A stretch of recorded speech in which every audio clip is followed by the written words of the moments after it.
السلام عليكم يا صديقي. هشرح لك في فيديو النهارده ترتيب الدفن في الجبال.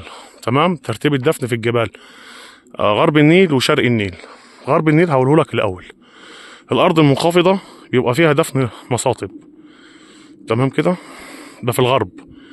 بدايه الجبل من تحت في الغرب بيبقى مقابر. منتصف الجبل بيبقى مغارات زي ما انت شايف كده. المرتفع في الغرب بيبقى مصاطب، تمام كده.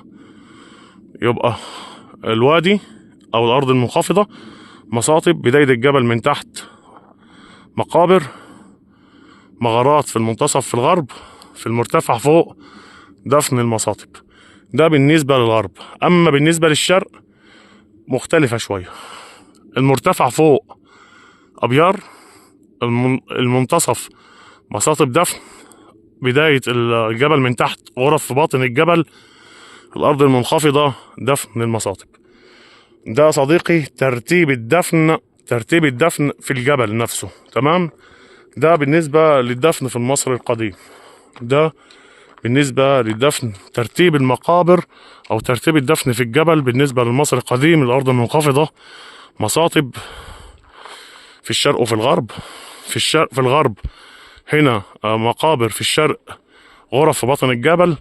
المنتصف هنا مغارات في الغرب، وفي الشرق مصاطب. وفي المرتفع هنا في الغرب مصاطب، وفي الشرق ابيار دفن. انا احمد سفاري. ابيار عموما دفن، او ابيار للخبيئه او للكلام ده كله.